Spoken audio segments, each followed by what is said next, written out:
Uh, Good morning once again. This will be the continuation of our back activity. Ito po yung short listing for our for consultancy projects. So with this short listing, I ask Sir Shamit to read the result. We have only one participating bidders naman dito.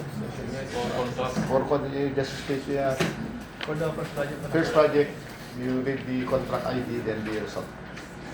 Okay. Good morning, everyone. May I read the result of the first project's 25 CSBD 07 consulting services. 04 muna. 04 naman. Mawala tayo sa 04. 4567.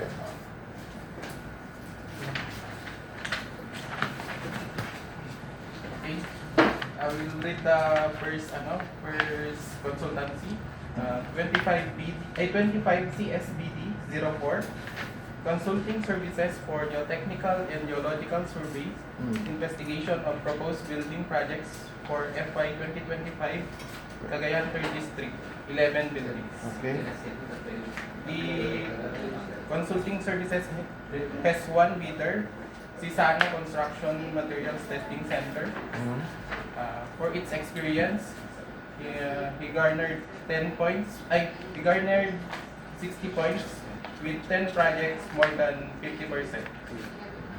And for its availability of required personnel of the firm, for the Availability.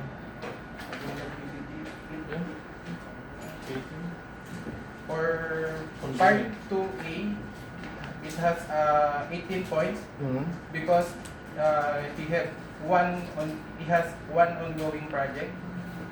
And for the part B, financial capacity, he had 10 points with a total of 28 points for part 2 and part 3, and the total score of 98 points. 98. 8 points, sir. 98. The consulting service only required 60 points for passing, so the bidder passed. How about the second bidder? And for the next project, Yung second bidder, wala? no, sir, alone bidder. Sana lang. Si Sana. So for the next project, Lovely bidder. Second. I want a video. For the next project, consulting services, 25 CSBD 05, consulting services for geotechnical and geological surveys, investigation of proposed building projects for FY 2025, Cagayan 3rd District. 10 buildings. We only have one bidder, Sisana Construction Materials Testing Center. Okay. For its experience, it has 10 projects with 50% and more. So he garnered 60 points for part 1. For part 2, 10 points, and for workload, 18 points. Same with the 18 points. For the financial capacity, 10 points. Then with a total of 98 points. And the passing of 60 points, so he is eligible. Okay. For the next consulting services, 25 CSBD 06, consulting services for the technical and geological surveys, investigation of proposed building projects for FY 2025, Cagayan 3rd District, for 3 buildings. The bidder, we only have one bidder, Sisana Construction Materials Testing Center. For its experience, 60 points. For part 2, availability of required personnel, 10 points. And for the ongoing contracts, 18 points. And financial capacity, 10 points with a total of 98 points. And the passing rate is 60 points, so the bidder is eligible.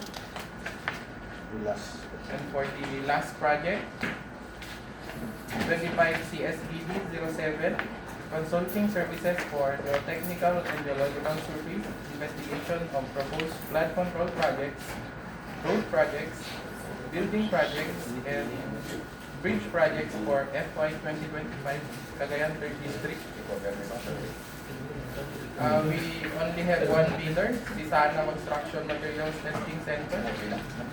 For its experience, it has 8 projects with 50% or more and 2 projects with 40% or more. So he garnered a total points of 58.4. And for the availability of required personnel, 10 points. Okay. For ongoing contracts, 18 points. Financial capacity, 10 points. With a total of 96.4 points. 96. 0.4 points. With a passing rate of 60 points. So the bidder is eligible. Consultant is eligible. Okay. That's all, Mr. Chief. Thank you. Shop, Engineer Shop. Any query? Sir Jeff?